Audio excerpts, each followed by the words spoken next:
Hi everyone, this is Jel from Jel Tarot Guide. Welcome to my channel. So for today's video, nakikita nyo meron tayo dalawang card deck dito. Card deck number 1 and card deck number 2. So mamimili kayo dito kung alin yung deck ang gusto nyo, nararamdaman nyo na feeling nyo sa inyo to.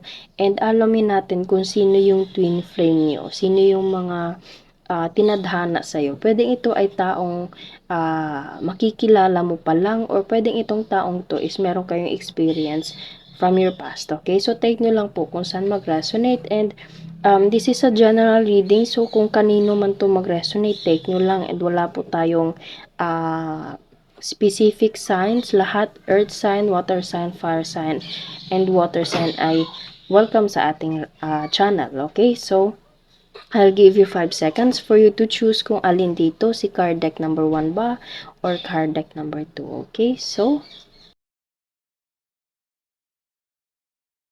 hi everyone na pumili ng card deck number 1. Ito ang gagamitin nating tarot for us to know kung sino itong twin flame mo or taong nakatadhana sa'yo, okay? Reminder lang po na ito ay general reading. So, pwede mag-resonate, pwedeng hindi. And lahat po ng gender and signs na konektado sa ating reading, as long as mag-resonate sa'yo, take nyo lang po. Okay? So, shuffle muna natin ng 3 beses itong card natin and kuha tayo ng mga 4. Okay, so, sino po yung twin flame ng taong pumili ng card deck number 1? Sino yung taong nakatadhana para sa kanya? The Hangman. Okay. Oh, Ace of Pentacles.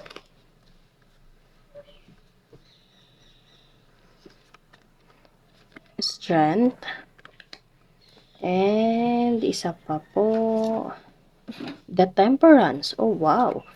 Bottom of the deck is the Chariot. Okay, so pwedeng merong connection ito kay Cancer sign. Okay, pwede ding Sagittarius, Leo, and Earth sign, Taurus, Virgo, Capricorn. Pero kung wala dito yung taong dinidil mo or yung sign mo mismo, take nyo lang basta mag-resonate. Okay, so the Hangman.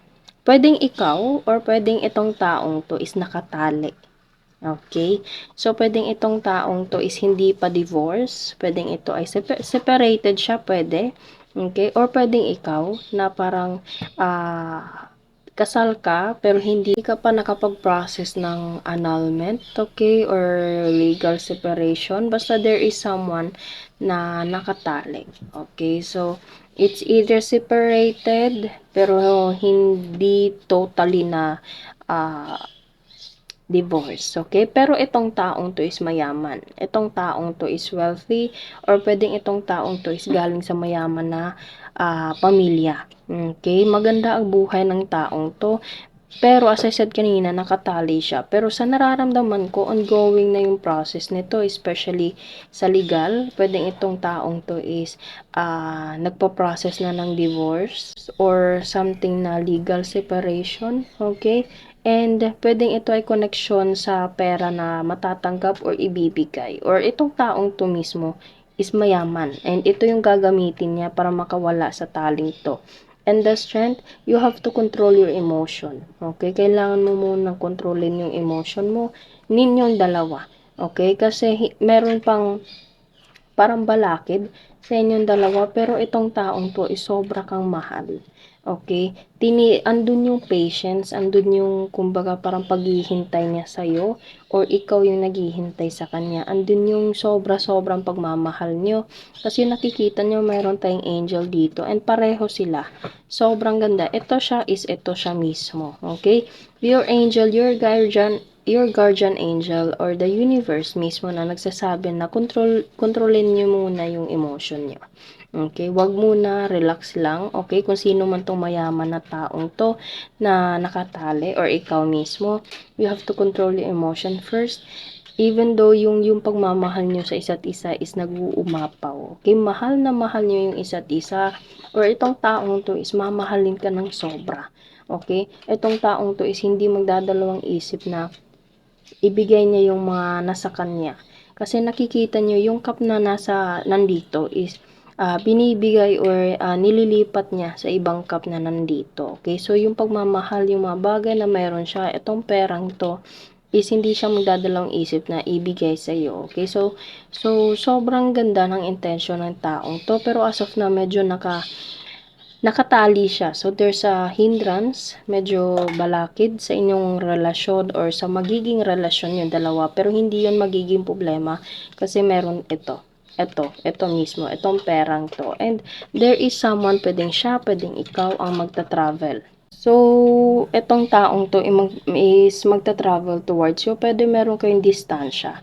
Medyo malayo yung distansya nyo sa isa't isa, pero andun pa rin yung pagmamahal, andun pa rin yung strong connection nyo sa isa't isa. Kaya, gusto niya mag-travel, gusto kanyang makita, gusto kanyang, alam mo yun, i-share yung mga bagay na gusto niyang ibigay para sa'yo, yung mga bagay na makakapagpasaya sa'yo. Okay, pero as of now, meron pa siyang ongoing na mga bagay na kailangang bigyan ng pansin, bigyan ng oras, okay? Pero don't worry, baby, be patient, hintay lang. Dahil darating ang araw na magkikita kayo once na makapag-travel itong taong to, okay? In God's perfect time, magkikita, magkakasama kayong dalawa. Pero yun yung sitwasyon and personality ng taong to sa'yo. So, kuha tayo ng mga initials, random words na konektado sa inyong dalawa. Okay.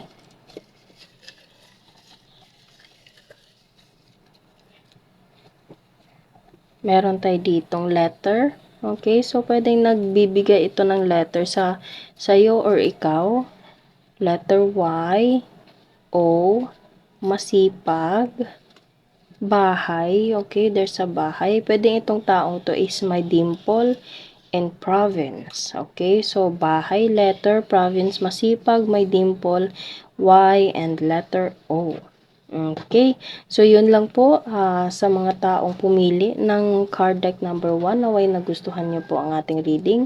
Huwag niyo po sanang kalimutan na mag-like at mag-subscribe po sa ating channel and click the bell button para ma-notify po kayo sa next videos natin, okay? Thank you and God bless! Hi everyone na pumili ng card deck number 2. Alamin natin kung sino yung taong nakatadhana sa'yo, sino yung twin flame mo. Okay? So, reminder lang po na ito ay general reading. So, pwede mag-resonate sa'yo, pwedeng hindi. And lahat po ng mga signs, water sign, fire sign, and earth sign, and also lahat ng gender ay welcome po sa ating channel. Okay? So, as long as mag-resonate sa sitwasyon nyo, take lang po. Okay? So, shuffle muna natin ng 3 beses itong cards natin and kuha tayo ng mga 4.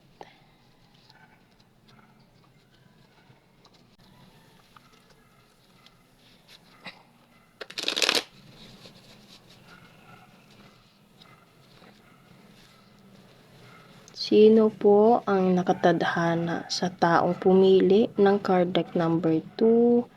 Kuha tayo ng 4 na cards. Oh, 5 of Wands. Okay. Page of Pentacles. Dito, try natin dito.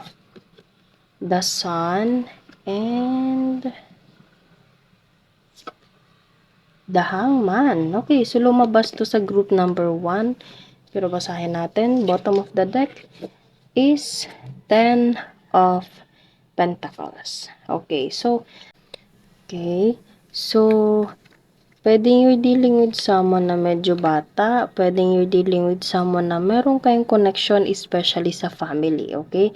Itong taong to is pwedeng nanggaling sa mayaman na pamilya, okay? Pwedeng meron siyang generational wealth kasi nakikita nyo, 10 of Pentacles, this card represents as family and money, okay? So, pwedeng itong taong to is nakatira sa malaking bahay, pwedeng mayaman ang pamilya nito, nasa maayos na pamumuhay, okay?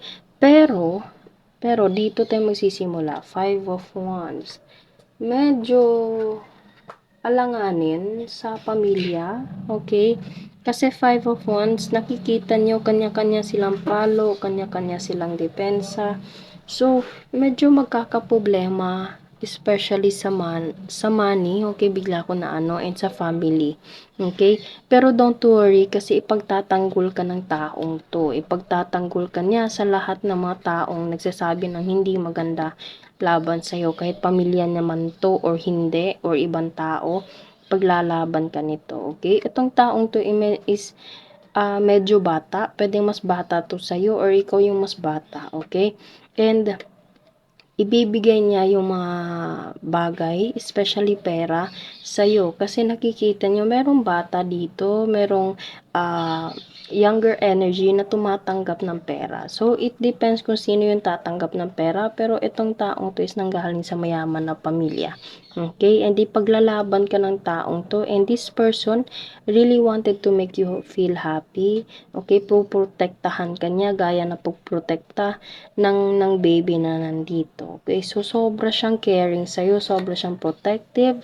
Okay? Ipaglalaban ka niya. Okay? Kahit ano man yung mga nakabalakid, kahit ano man yung nakapigil, pumipigil sa kanya. Kasi nakikita nyo, dahang man nakatali yung isang paa niya dito. Okay? So, merong hindrance, merong balakid, pero hindi ito magiging hadlang para ipaglaban ka, ibigay yung mga bagay na gusto mo, protektahan ka sa lahat ng mga tao, sa lahat ng mga bagay na pumapaligid sa inyo. Okay? So, sobrang, alam mo yun, para siyang knight in shining armor. Okay? Sobrang para siyang Prince Charming na ipaglalaban ka sa lahat.